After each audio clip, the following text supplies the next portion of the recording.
Hello friends, आप सभी का स्वागत करता हूं आपके अपने मेरे चैनल पर। मैं कमलेश। फ्रेंड्स, आज के इस वीडियो में आप सीखेंगे एक्सेल में बैंक स्टेटमेंट बनाना। तो फ्रेंड्स, समझेंगे हम कैसे एक्सेल में आप भी बैंक स्टेटमेंट बना सकते हो और उसको एनालाइज भी कर सकते हो। तो फ्रेंड्स, वीडियो स्टार्ट करने से पहले आपसे रिक्वेस्ट है कि अगर ये वीडियो आपको पसंद आए तो प्लीज़ इसको आप लाइक करें, शेयर करें और चैनल को भी ज़रूर सब्सक्राइब करें। तो चलिए स्टार्ट करते हैं। तो हम यहाँ बनाएंगे एक बैंक स्टेटमेंट। तो उसको हम कैसे समझेंगे उसको कि हम बैंक स्टेटमेंट बनाएंगे तो उसको कैसे हम फिर एनालाइज भी करेंगे। सबसे पहले हम यहाँ पर हेडर बना लेते हैं। तो सबसे पहले यहाँ पर कंपनी का नाम हम रख लेंगे और फिर वहाँ पर ओपनिंग और क्लोजिंग बैलेंस दोनों हम रखेंगे। तो पहले हम यहाँ बना लेते हैं फॉर्मेट।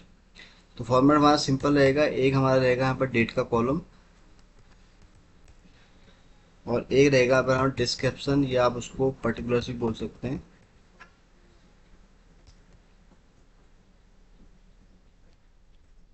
और फिर दूसरा जाएगा उसके बाद डिपॉजिट।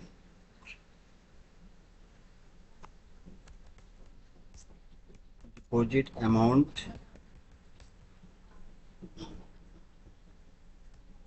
और दूसरा हो जाएगा हमारा डेट आ गया, डिप्सिशन आ गया, फिर आ गया उसके बाद डिपॉजिट अमाउंट, फिर आ जाएगा एक विड्रॉल अमाउंट।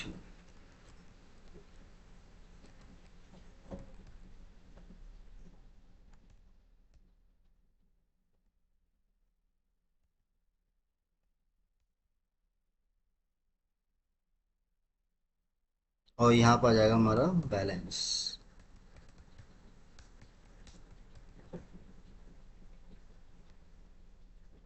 तो ये बन गया हमारा हेडर। अब इसमें डेटा फिट करेंगे हम।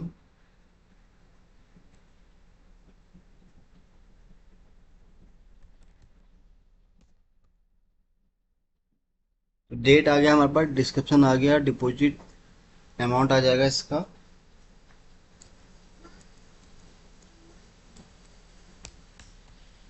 विड्रॉल अमाउंट हो गया और बैलेंस हो गया। तो यहाँ पर हम जैसे किसी कंपनी का अगर बनाते हैं स्टेटमेंट तो उसके लिए पहले हम यहाँ पर दो तीन चीज़ें और ऐड करेंगे। फॉर एग्जांपल कंपनी नेम आ जाएगा यहाँ पर। तो कंपनी हम रख देते हैं यहाँ पर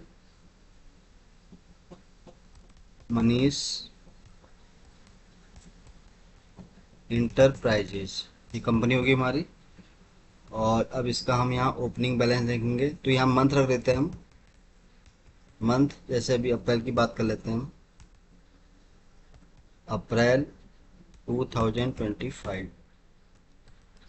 अब इसका यहाँ पर हो जाएगा हमारा ओपनिंग बैलेंस और यहाँ पर हम रखेंगे क्लोजिंग बैलेंस। तो क्लोजिंग बैलेंस किसके बेस पर आएगा, जब हम इसमें डेटा फीड करेंगे। तो ओपनिंग तो हम यहाँ पर रख सकते हैं। इसको हम यहाँ पर सही से बना लेते हैं। डेटा 16 तक ये आ जाएगा हमारा और बाकी यहाँ से इसको हम यहाँ से हट करते हैं। तो ये बन गया हमारा फॉर्मेट। तो कंपनी नेम जैसे ये आ गया यहाँ पर और इसको हम मर्ज कर लेते हैं। नहीं, मर्ज नहीं करते हैं मर्ज। ये कंपनी नेम को मैंने यहाँ मर्ज कर दिया। ये मंथ हो गया, ये इसका ओपनिंग बैलेंस है। तो फॉर एग्जांपल हम यहाँ ओपनिंग बैलेंस लेके चलते हैं 10,000। क्लोजिंग बैलेंस अभी जब हम यहाँ डेटा फिट करेंगे उसके हिसाब से मैं बताऊंगा कि हम कैसे इसको क्लोजिंग बैलेंस भी इसका यहाँ पर निकाल सकते हैं। तो ये हमारा यहाँ बन गया हेडर। इसको हम थोड़ा सही से फॉर्मेटिंग कर लेते हैं।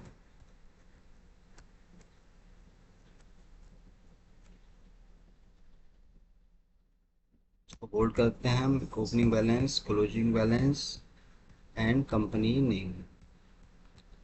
तो ये आ गया हमारा। अब यहाँ पर हम डेटा फिट कर लेते हैं। तो जैसे मैं बात कर रहा हूँ अप्रैल मंथ की, तो यहाँ पर हम डेट रख लेते हैं 1 अप्रैल, 2 अप्रैल। तो यहाँ पर मैं कुछ ही डेटा फिट करूँगा, बाकी अपने हिसाब से आप यहाँ पर डेटा ऐड कर सकते हैं। तो यहाँ 1 अप्रैल से लेके 6 अप्रैल तक का मैंने ऐसे ही यहाँ पर डेट रख दिया है।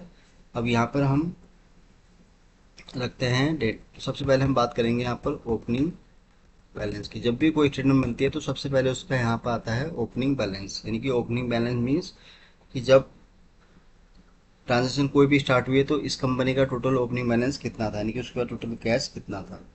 फॉर एग्जाम्पल हम बात कर लेते हैं यहाँ पर, जैसे हमारे पास है 10,000, तो ये हमारा हो जाएगा ओपनिंग, तो इसी का हम यहाँ ले लेंगे रिफ्लेक्ट। तो यहाँ आ गया 10,000 आ गया हमारे पास, तो ये ओपनिंग आ गया। अब हम यहाँ पे एंट्रीज कर लेते हैं, फॉर एग्जाम्पल कैश रिसीप्ट, तो ये हमारे पास कोई कैश यहाँ पर आया,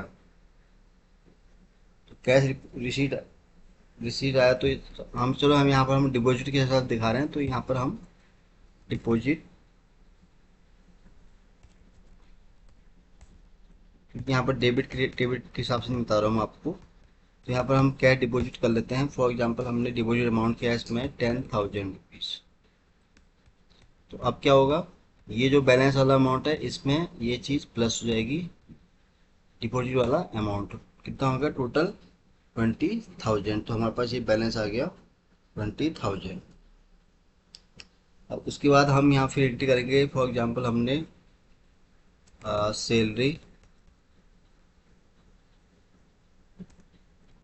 पेड, तो हमने सैलरी पेड की, तो यहाँ पर अब क्या है, जो सैलरी हमने पेड की है तो वो क्या है, उसके लिए हमने फॉर एग्जांपल जैसे यहाँ पर टोटल टोटल हमारा बैलेंस है 20,000 हो गया, तो इसमें फॉर एग्जांपल हमने ले लिया यहाँ पर 12,000 रैंडमली, तो अब ये अमाउंट 20 में से ये अमाउंट यहाँ पर माइनस हो जाएगा, तो यहाँ आएगा 8,000 रुपये। ठीक है, तो इसी तरह से आपको यहाँ पर वन बाई वन एंट्री करनी है।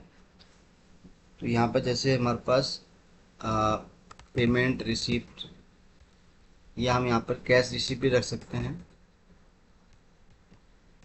तो कैश रिसिप्ट में जो आएगा, जो हमारे पास रिसिप्ट होगा वो हम डिपॉजिट वाले में रखेंगे, जो हम पेड कर रहे हैं फॉर एग्जांपल रेंट बिल कर रहे हैं, इलेक्ट्रिसिटी कर रहे हैं, वो सब हमारा विड्रॉल के यहाँ पर आएगा।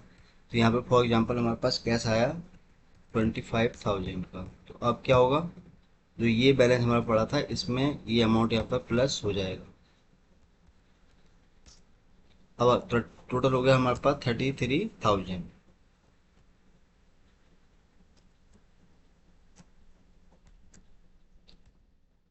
फिर उसके बाद ये हो गया बिल पेड, यहाँ पर लिख लेते हैं हम, कोई हमने बिल पेड किया, तो बिल पेड किया, तो वो क्या है हमारा यहाँ जाएगा विड्रॉ वाले अमाउंट में, यानी कि हमने बिल को पेमेंट किया। फॉर एग्जांपल हमने 5,000 का बिल पेड किया, तो ये अब क्या होगा, इसमें से ये वैल्यू यहाँ पर माइनस हो जाएगी। फिर यहाँ पर 6 अप्रैल वाला है, तो यहाँ पर भी हम एक एंट्री करते हैं रैंडमली। फॉर एग्जांपल हमने यहाँ पर इलेक्ट्रिसिटी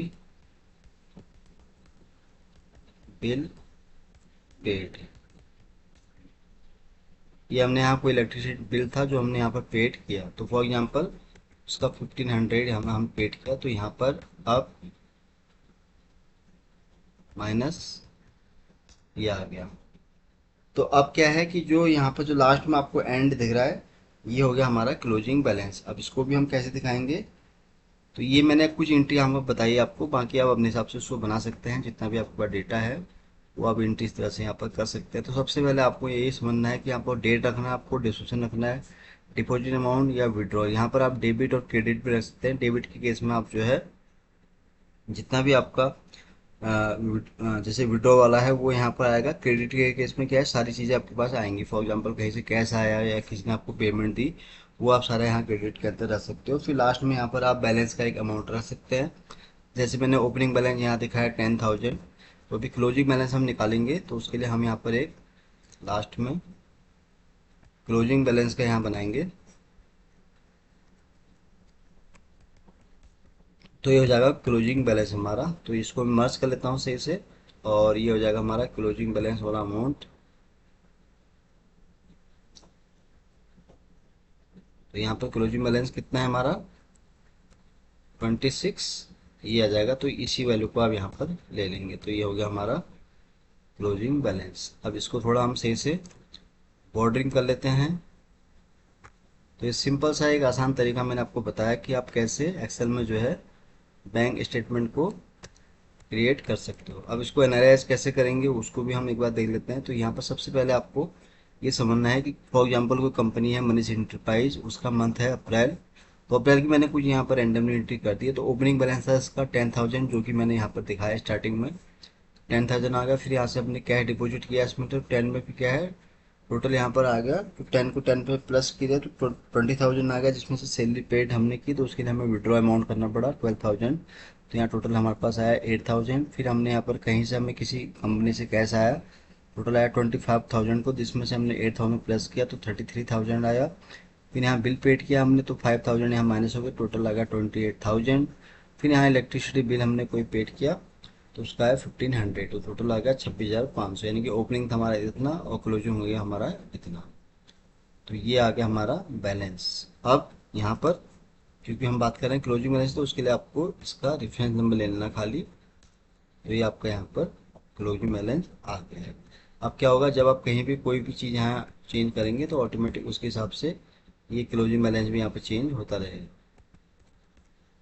कहीं मैं अगर इनपुट रख रहा हूँ या कुछ भी डेटा फीड करूँगा तो ऑटोमेटिक देखेंगे कि सेम चीज़ आप जो चीज़ यहाँ पर होगी वो सेम चीज़ यहाँ भी ऑटोमेटिक चेंज होती रहेगी।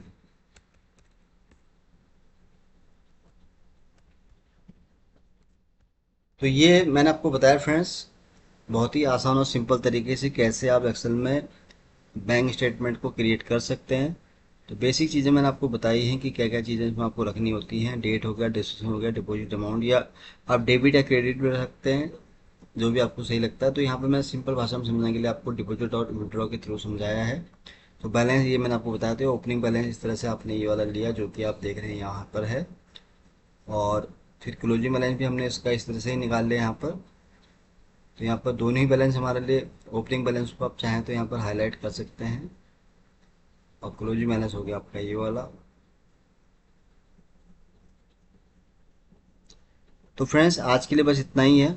उम्मीद करता हूँ कि ये वीडियो आपको बहुत पसंद आया होगा।